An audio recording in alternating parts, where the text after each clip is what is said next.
wabarakatuh. Kami dari kelompok 9 akan mempresentasikan hasil diskusi kami tentang esai yang beranggotakan Feber Lestari Sembiring, Mariani Boru Purba, dan saya sendiri Sylvie Rahma Putri. Pengertian esai.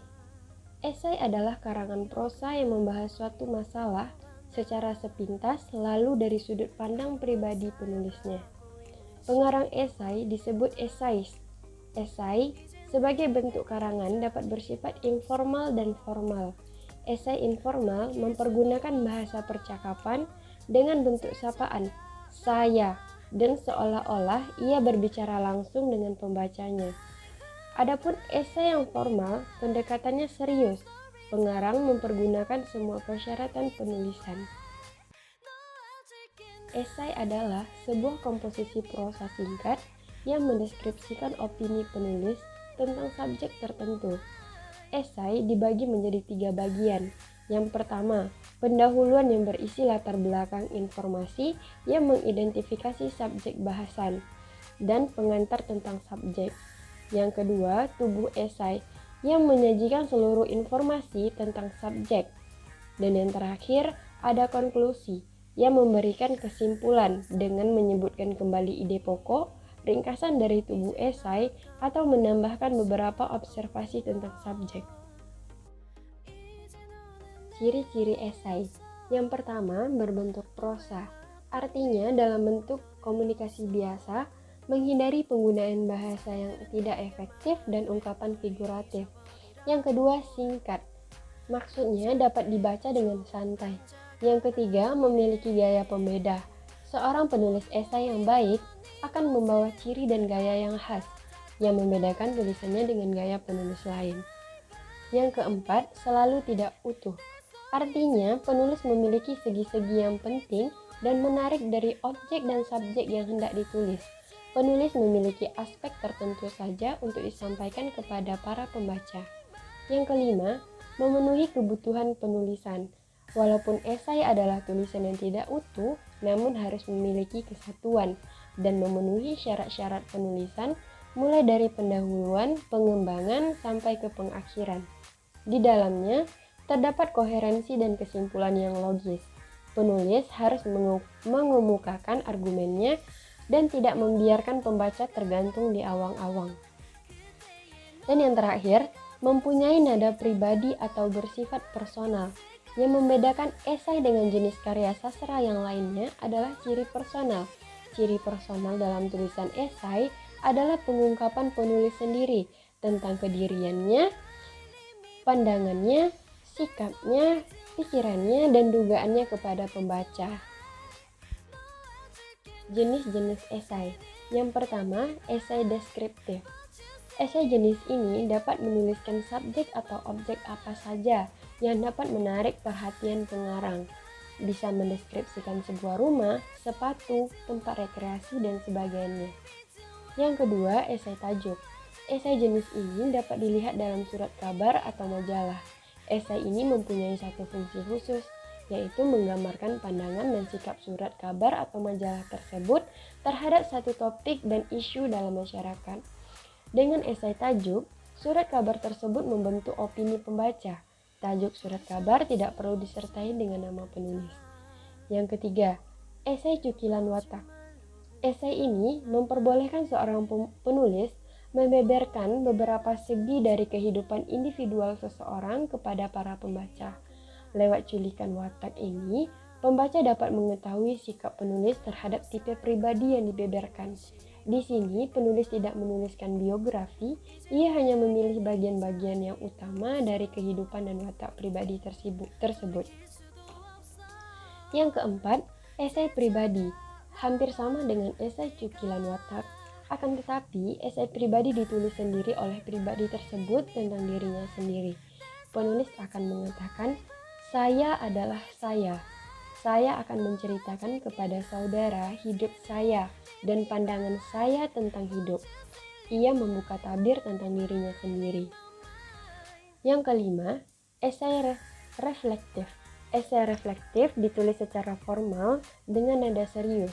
Penulis mengungkapkan dengan dalam, sungguh-sungguh dan hati-hati beberapa topik yang penting berhubungan dengan hidup, misalnya kematian, politik, pendidikan, dan hakikat manusiawi. Esai ini ditujukan kepada para cendekiawan. Dan yang terakhir, esai kritik. Dalam esai kritik, penulis memusatkan diri pada uraian tentang seni, misalnya lukisan, tarian, pahat, patung, teater, dan kesusasteraan. Esai kritik bisa ditulis tentang seni tradisional, pekerjaan seorang seniman pada masa lampau, tentang seni kontemporer.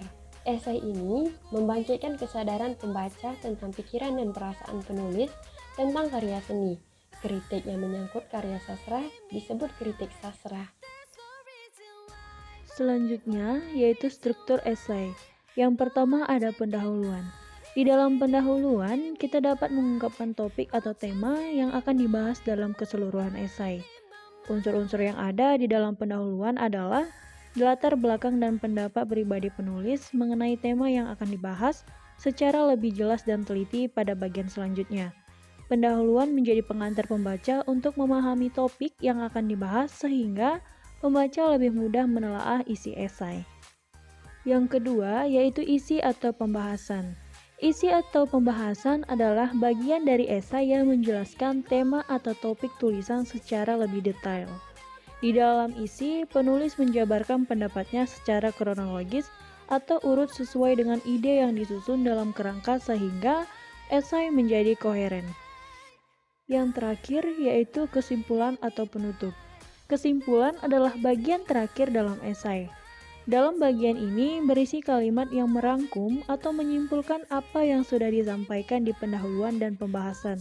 Kesimpulan tidak boleh melebar ke topik lain. Selanjutnya bahasa esai. Bahasa yang digunakan dalam esai pada umumnya sama dengan karya ilmiah, yaitu yang pertama ada logis. Ide atau pesan yang disampaikan melalui bahasa Indonesia, ragam ilmiah dapat diterima akal. Kedua, ada baku. Struktur yang digunakan sesuai dengan kaidah bahasa Indonesia, baik mengenai struktur kalimat maupun kata. Demikian juga pemilihan kata atau istilah dan penulisan sesuai dengan kaidah ejaan yang disempurnakan atau EYD. Ketiga, ada ringkas. Ide dan gagasan diungkapkan dengan kalimat pendek sesuai dengan kebutuhan, pemakaian kata seperlunya, tidak berlebihan tetapi isinya tepat. Keempat, ada runtun. Ide diungkapkan secara teratur sesuai dengan urutan dan tingkatannya, baik dalam kalimat maupun dalam paragraf. Dan yang terakhir adalah denotatif.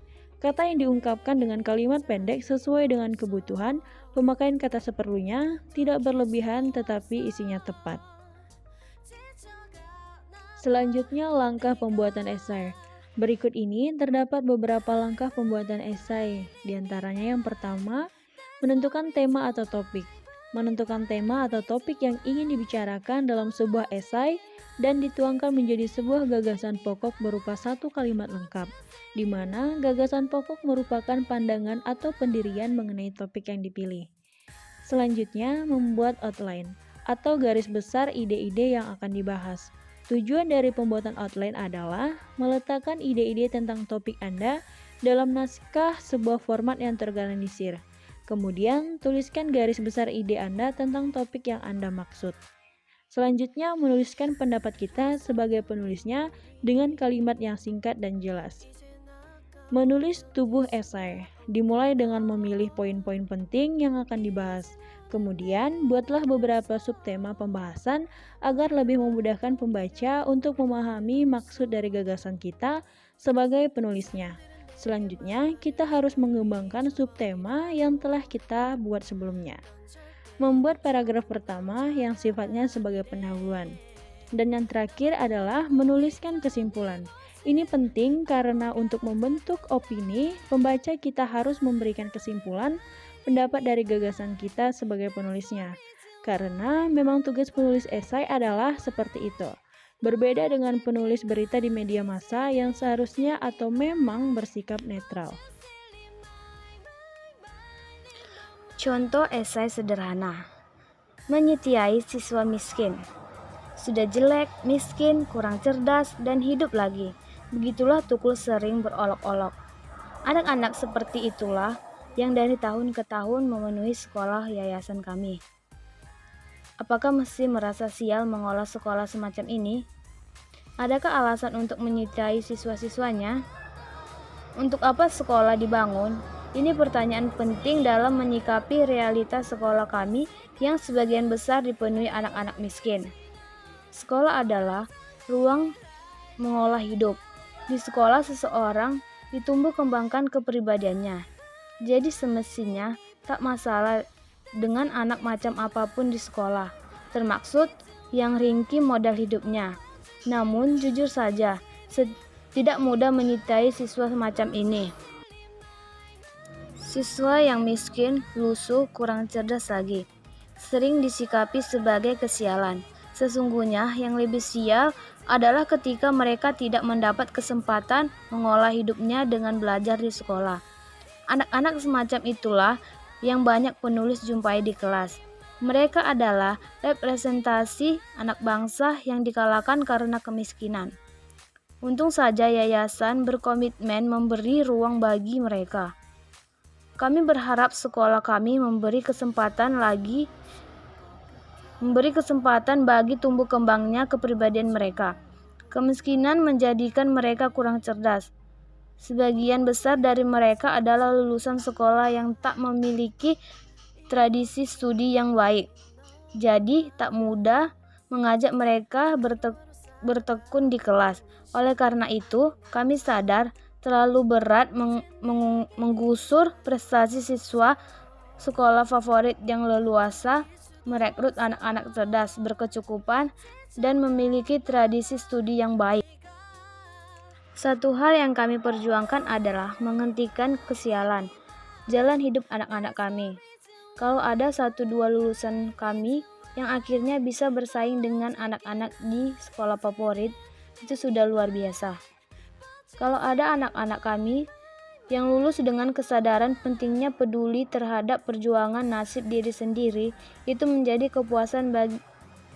kepuasan kami sebagai pendidik. Kami pandang mereka telah menyingkap tempurung hidupnya karena kemiskinan. Bukankah ini hakikat pendidikan yang berjuang menyingkap keterbelenggungan diri?